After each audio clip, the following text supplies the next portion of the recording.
আপনি দেখছেন news now, আমরা জানি কোনটা খবর। नमस्कार, आप सभी देख रहे हैं न्यूज नाउ में आज का समाचार। राज्य सरकार के पेंशनर्स को केंद्रीय पेंशन भोगियों के आधे से भी कम महंगाई राहत मिल रही है। इस मामले में प्रदेश के पेंशनर्स ने महंगाई राहत के 28% बकाये की तत्काल भुगतान की मांग की है। केंद्रीय दर पर कोई बकाया नहीं है। अब राज्य सरकार के खिलाफ उचित दर पर डीए और डीआर मिलने में मुश्किल हो रही है। राज्य प्रशासनों के विभिन्न संघों के केंद्र सरकार द्वारा डीए और डीआर के एक और दौर की घोषणा के बाद भी इस संबंध में सकारात्मक कदम उठाने में राज्य सरकार की विफलता पर गुस्सा व्यक्त किया गया है। राज्य कर्मचारियों और पेंशनर्स को केंद्रीय कर्मचारियों के मुकाबले कम से कम आधा डियरनेस अलाउंस और डियरनेस रिलीफ मिल रहा है। इस मामले में राज्य सरकार के पेंशन भोगियों ने डियरनेस रिलीफ के 28% की राशि तत्काल स्वीकृत करने की मांग की है। केंद्र सरकार ने 16 अक्टूबर को अपने कर्मचारियों और पेंशन भोगियों को 1 जुलाई से प्रभावी 3% डियरनेस अलाउंस या डियरनेस रिलीफ दिया है, जिससे कुल डियरनेस रिलीफ 53% हो गया है। हालांकि त्रिपुरा के सरकारी कर्मचारियों और पेंशन भोगियों को केवल 25% मिल रहा है, जो केंद्र सरकार के कर्मचारियों और पेंशनर्स से आधे से भी कम है। त्रिपुरा सरकार के पेंशनर्स और फैमिली पेंशनर के सबसे बड़े संघ गवर्नमेंट पेंशनर्स एसोसिएशन ने इस भेदभाव को तत्कालीन हटाने की मांग की है। पेंशनर्स एसोसिएशन ने कहा है कि कीमतें पहले ही पहुंच से बाहर हो चुकी है और राज्य सरकार इसे नियंत्रित नहीं कर रही। विशेषकर दवाओं की कीमतें बढ़ चुकी है। ओल्ड एज पेंशनर्स की जीवन रक्षा दवाओं पर उनकी निर्भरता बढ़ रही है, जबकि उनकी आय में वृद्धि नहीं हो रही। इसके परिणाम स्वरूप उन्हें निरंतर दुख का सामना करना पड़ रहा है। नियमित महंगाई राहत से उन्हें कुछ राहत मिल सकती है। राज्य सरकार अपने वादों को निभाकर नियमित डियरनेस अलाउंस नहीं दे रही। किश्तों के बाद किश्तों को बकाया छोड़ा जा रहा है। वर्तमान में महंगाई राहत की बकाया राशि त्रिपुरा के पेंशन भोगियों को मिलने वाली महंगाई राहत की राशि से अधिक हो चुकी है। इस मामले में पेंशनरों की राज्य सरकार से महंगाई राहत का बकाया देने और पेंशनर्स की जीवन पीड़ा को कम करने की मांग है। Bureau report, news now. राज्यपाल इंद्रसेना रेड्डी नल्लू ने बुधवार को एनसीसी नेशनल ग्रुप कमांडर्स के द्विवार्षिक सम्मेलन को संबोधित करते हुए ये बात कही कि एनसीसी कैडेट अनुशासन के आधार पर शरीर और मन को स्वस्थ रखकर देश के समाज में महत्वपूर्ण भूमिका निभा रहे हैं। अगरतला के असम राइफल्स ऑडिटोरियम में आयोजित सम्मेलन में एनसीसी के अतिरिक्त महानिदेशक मेजर जनरल गगनद्वीप शामिल हुए। अपना वक्तव्य रखते हुए मेजर जनरल गगनद्वीप ने अगले 1 वर्ष के लिए एनसीसी के कार्यक्रम पर भी प्रकाश डाला। त्रिपुरा में वर्तमान में 95 स्कूलों और कॉलेजेस में कुल 5300 एनसीसी कैडेट है, जिनमें से 2500 महिला कैडेट्स हैं।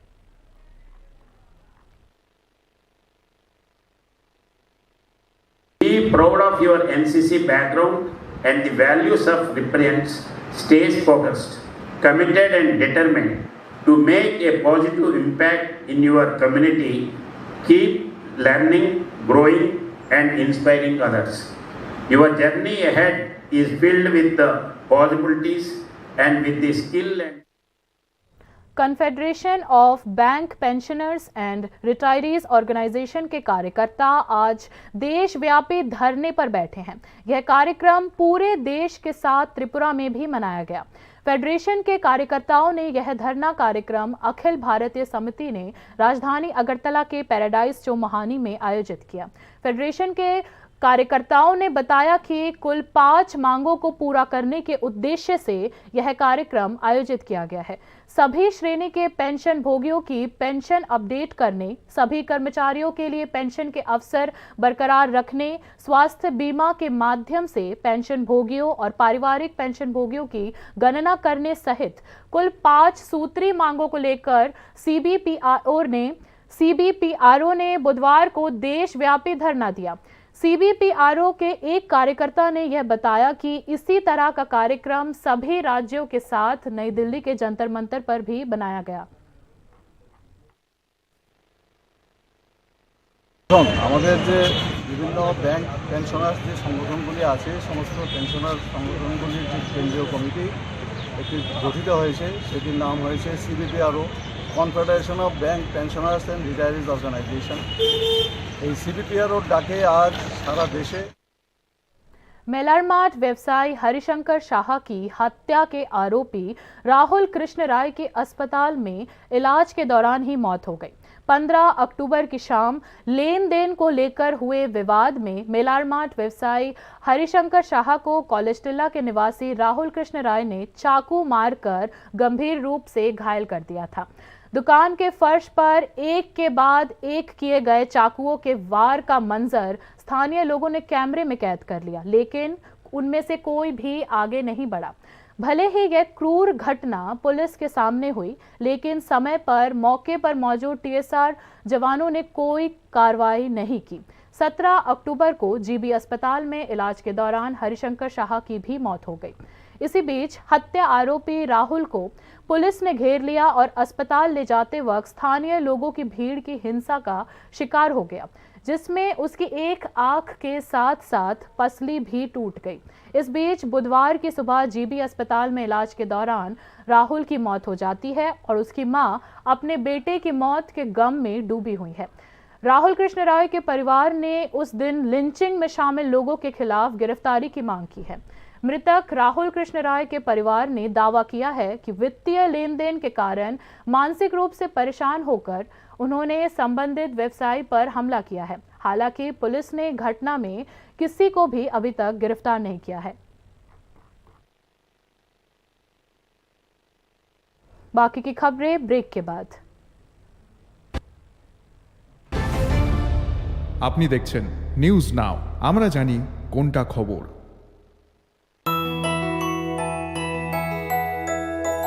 স্বাদে ভরা ঘিয়ের সুবাস লংতরায়, কি ভালো খেতে। শুদ্ধ ঘিয়ের আবেশ ভরা লংতরায়, অপূর্ব সুগন্ধ, পুষ্টি ভরা ঘিয়ের খাবার, কাওয়া ঘি প্রিয় সবার লংতরায়। একেই বলে বিশুদ্ধ ঘি। বিশুদ্ধ ঘি নাম মনে রেখো লংতরায়। লংতরাই ঘি রোজ খাবারে তোমাকে চাই। লংতরায় লংতরায় লংতরায়। শ্যাম সুন্দর কোম্পানি জুয়েলার্স শুভ অক্ষয় তৃতীয়া 30 এপ্রিল থেকে 11 মে 2024। আসুন বেছে নিন আপনার মনের মতন অক্ষয় জৌলুসের প্রতীক। 100% এক্সচেঞ্জ মূল্য যে কোনো জুয়েলার্সের হলমার্কযুক্ত পুরনো সোনার গয়নায়। 275 টাকা ছাড় প্রতি গ্রাম সোনার গয়না কেনাকাটায়। 100% ছাড় হীরের গয়নার মজুরিতে। প্রতিটি কেনাকাটায় নিশ্চিত উপহার, ডেইলি লাকি ড্র, স্বর্ণ মুদ্রা, মেগা ড্র, 3টি স্কুটি। পাশাপাশি আছে সোনায় সোহাগা গয়না কেনার বিশেষ ডিসকাউন্ট স্কিম, জিএসআই আইজিআই পরীক্ষিত গ্রহরত্ন, রূপোর মুদ্রা ও রূপোর সামগ্রী। একেবারে সহজ সাধ্য দামে চোখ ধাঁধানো হীরের গয়নার সম্ভার। শ্যাম সুন্দর কোম্পানি জুয়েলার্স শুভ অক্ষয় তৃতীয়া 30 এপ্রিল থেকে 11 মে 2024। সবার সাদর আমন্ত্রণ। শ্যাম সুন্দর কোম্পানি জুয়েলার্স, কামান চৌমুহনী, ইউকো ব্যাংকের বিপরীতে, আগরতলা। আমরা প্রতিদিনই খোলা আছি। Step into the realm of Assam Downtown University, where we encourage success, experience the pinnacle of academic excellence, and live your best days. আপনি দেখছেন নিউজ নাও, আমরা জানি কোনটা খবর। आगे की खबरें कुछ इस प्रकार है। केंद्रीय सड़क परिवहन मंत्रालय ने त्रिपुरा में सड़क बुनियादी ढांचे के विकास के लिए 2,800 करोड़ रुपए की मंजूरी दी है। इस बड़ी धनराशि का अधिकांश हिस्सा NHIDCL के माध्यम से खर्च किया जाएगा।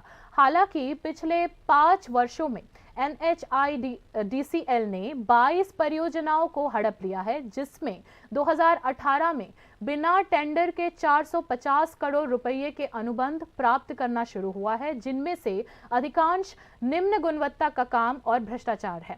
ऐसा ही राजनीतिक दलों और आम लोगों ने आरोप लगाया है।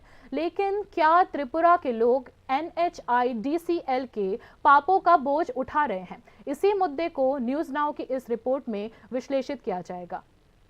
NHIDCL का गठन 2015 में उत्तर पूर्वी राज्यों में राष्ट्रीय राजमार्ग और राजमार्ग के निर्माण में तेजी लाने के लिए किया गया था। हालांकि कई पूर्वोत्तर राज्य समय समय पर NHIDCL के कामकाज के बारे में शिकायत करते रहते हैं। CBI ने नागालैंड के पोस्टेड NHIDCL के पूर्व जनरल मैनेजर के खिलाफ भ्रष्टाचार के आरोप में FIR दर्ज किया था। NHIDCL पहली बार 2018 में त्रिपुरा आई थी। तब भी NHIDCL के तत्कालीन बिप्लब देव के नेतृत्व वाली सरकार के दौरान त्रिपुरा के अंदर राष्ट्रीय राजमार्ग और राजमार्ग के निर्माण और मरम्मत के लिए बिना टेंडर 450 करोड़ रुपए का ऑर्डर हासिल किया था। PWD 2015-16, 16-17 और 17-18 में राष्ट्रीय राजमार्गों का निर्माण और रखरखाव देख रहा था, लेकिन विभिन्न वर्गों द्वारा सवाल उठाया गया था कि 2018-19 में तत्काल टेंडर के बिना NHIDCL को काम क्यों दिया गया था। इसके बाद NHIDCL ने पीछे मुड़कर नहीं देखा। NHIDCL ने पिछले 5 वर्षों में कम से कम 22 रोड्स, हाईवेज और नेशनल हाईवेज का अधिग्रहण किया है। लगभग हर मामले में त्रिपुरा जैसी पहाड़ी क्षेत्रों में टेक्निकल कोड्स का पालन न करने के कारण सड़क निर्माण और मरम्मत का काम घटिया हो गया है और इस क्षेत्र में भ्रष्टाचार का सहारा भी लिया गया है, जिसकी आरोप विभिन्न राजनीतिक दलों और संबंधित क्षेत्रों में आम लोगों द्वारा लगाया गया है। NHIDCL का कार्य इतना घटिया था कि अगरतला कोयला शहर के रास्ते, अगरतला शाबरूम नेशनल हाईवे, खुआई और Kamalpur national highway, Agartala Churaibari national highway और भांगमून सिमलोंग सेक्शन के नेशनल हाईवे 44A कंस्ट्रक्शन के 2-3 वर्षों के भीतर ही ध्वस्त हो गई। राज्य की पूर्वी सीमा पर त्रिपुरा मिजोरम सीमा के सहित जम्पुई पहाड़ी में भांगमून के ग्रामीणों ने निर्धारित टेक्निकल पैरामीटर्स का पालन किए बिना पहाड़ी क्षेत्रों में सड़क निर्माण के कारण खतरे की आशंका को लेकर NHIDCL के खिलाफ विरोध प्रदर्शन किया। NHIDCL पहाड़ी क्षेत्रों में सड़क निर्माण के लिए निर्धारित कोड का पालन किए बिना राष्ट्रीय राजमार्ग और राजमार्ग के निर्माण की जिम्मेदारी state public work department PWD को सौंपता है। नतीजतन कुछ दिनों बाद राष्ट्रीय राजमार्ग में एक मौत का जाल बन जाता है। त्रिपुरा में डॉक्टर मानिक शाह ने सोमवार को नई दिल्ली में केंद्रीय सड़क परिवहन मंत्री नितिन गडकरी की अध्यक्षता में राष्ट्रीय राजमार्ग परियोजना की समीक्षा बैठक में NHIDCL के कामकाज पर असंतुष्टि व्यक्त की। मॉनसून के दौरान कोयला शहर, कंचनपुर, कुमारघाट, खुआई, उदयपुर और शांति बाजार सहित विभिन्न राष्ट्रीय राजमार्गों में कम से कम 6 खंड ढह गए। टाइम्स ऑफ इंडिया ने बताया कि मुख्यमंत्री डॉक्टर मानिक शाह ने आपातकाल के दौरान ज्यादातर समय राज्य प्रशासन के कॉल का जवाब नहीं देने का मुद्दा भी उठाया। बैठक में राज्य सरकार की मांग के अनुसार सड़क बुनियादी ढांचे के विकास के लिए विभिन्न परियोजनाओं के लिए त्रिपुरा को 2800 करोड़ रुपए आवंटित किया गया है। समग्र स्थिति को देखते हुए NHIDCL के खिलाफ लगातार आरोपों के कारण इस संगठन के माध्यम से विभिन्न परियोजनाओं के कार्यान्वयन और नवीनीकरण के बारे में विस्तार से सोचने का समय आ गया है। Bureau report, news now. Japan के एक प्रतिनिधि मंडल ने उत्तरी त्रिपुरा में अगर बागान का दौरा किया। यह यात्रा भारत सरकार और त्रिपुरा सरकार की देखरेख में है। मूल रूप से अगर के पौधे से कौन से उत्पाद या औषधियां बनाई जाती है, इसका निरीक्षण करने के लिए वे अपने राज्य में आए हैं। इसके अलावा ऑल त्रिपुरा अगर एसोसिएशन ने उम्मीद जताई कि परियोजनाओं के लिए 400 करोड़ रुपये आवंटित किए जा सकते हैं। जापानी प्रतिनिधिमंडल ने बुधवार को उत्तरी त्रिपुरा जिले के अगरवुड का दौरा किया, जिसमें भारत और त्रिपुरा सरकार के वन विभाग के अधिकारी भी शामिल रहे।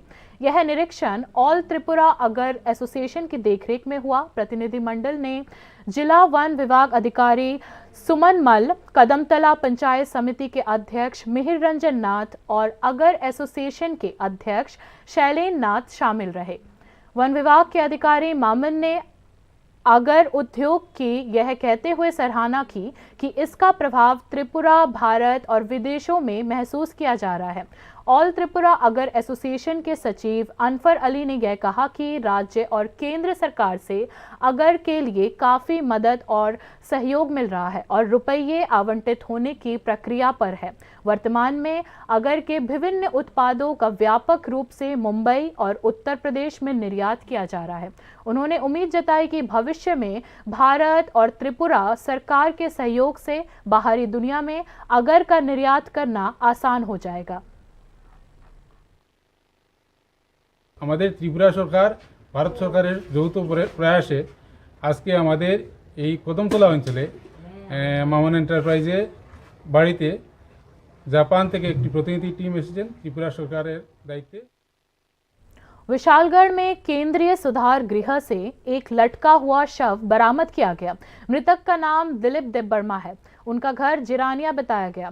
बताया जा रहा है कि मृतक दुष्कर्म के एक मामले में सजा पाने वाला आरोपी रहा।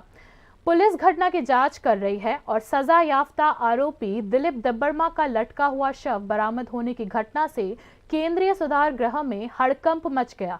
दुष्कर्म के एक मामले में उन्हें 10 साल की सजा सुनाई गई थी। पुलिस ने बताया कि सजा के अब भी 2 साल बाकी है। एक पुलिस अधिकारी ने बताया कि दिलीप देब्बर्मा का लटका हुआ शव मिलने की जांच की जाएगी। यह पता लगाया जाएगा कि क्या यह महज आत्महत्या है या इसके पीछे कोई और भी रहस्य है। কিছুক্ষণ আগে এসডিএম সাহেব বিশালগড়ের ফোনে জানাইছে যে জেলের মধ্যে কেন্দ্রীয় সংশোধনাগারে একজন এই আর কি আসামি সুইসাইড করেছে। मौसम विभाग ने चक्रवात डाना के प्रभाव से प्रदेश के विभिन्न जिलों में भारी बारिश की संभावना जताई है। मौसम विभाग ने अगले 48 घंटों में प्रदेश के विभिन्न जिलों के लिए येलो अलर्ट जारी किया है। चक्रवात डाना ने त्रिपुरा को भी प्रभावित किया है। प्रदेश में बुधवार सुबह से ही बादल छाए हुए हैं। प्रदेश में हल्की बारिश भी शुरू हो गई है। आम लोगों के जीवन की लय इसने बिगाड़ दी है। बंगाल की खाड़ी में बना डीप डिप्रेशन पहले ही चक्रवात में बदल चुका है। बुधवार सुबह दबाव का क्षेत्र मजबूत हुआ और भीषण चक्रवात में बदल गया। बंगाल की खाड़ी में बने कम दबाव के क्षेत्र की दिशा और गति पर मेट्रोलॉजिस्ट नजर रखे हुए हैं। सैटेलाइट इमेजरी का विश्लेषण किया जा रहा है और एयर ऑफिस ने तस्वीरों के आधार पर पहले ही चेतावनी जारी कर रखी है। मौसम विभाग द्वारा उपलब्ध कराई गई नवीनतम जानकारी के अनुसार east central bay of Bengal के ऊपर बना गहरा दबाव का क्षेत्र वेस्ट नॉर्थ वेस्ट की ओर बढ़ गया है और एक चक्रवाती तूफान डाना में तब्दील हो गया है। बुधवार 23 अक्टूबर को यह पारादीप से लगभग 560 किलोमीटर साउथ ईस्ट और सागर आइलैंड से 630 किलोमीटर साउथ साउथ वेस्ट में स्थित था। 24 तारीख की सुबह उत्तर पश्चिम बंगाल की खाड़ी में एक गंभीर चक्रवाती तूफान बनने की संभावना है। यह 24 तारीख की रात से 25 अक्टूबर की सुबह के बीच पुरी और सागर द्वीपों के बीच नॉर्थ उड़ीसा और वेस्ट बंगाल के तटों पर लैंडफॉल करेगा। इसके लैंडफॉल के समय मैक्सिमम स्पीड 100 से 110 किलोमीटर पर आवर और maximum wind speed 120 kilometre per hour रहने का अनुमान है। चक्रवात के लिए मौसम का पूर्व अनुमान पल पल बदल रहा है। मेट्रोलॉजिकल डिपार्टमेंट ने इससे पहले डाना के प्रभाव में 24 और 25 अक्टूबर को राज्य में बारिश की संभावना जताई थी। हालांकि मौसम विभाग ने अब इसे संशोधित करके 23, 24 और 25 अक्टूबर को बारिश की संभावना बताई है। मौसम विभाग ने 23 और 24 अक्टूबर को प्रदेश के कई जिलों में भारी बारिश को लेकर येलो अलर्ट भी जारी किया है। Bureau report, news now. बाकी न्यूज़ अपडेट्स के लिए देखते रहिए न्यूज़ नाउ। शुभ रात्रि।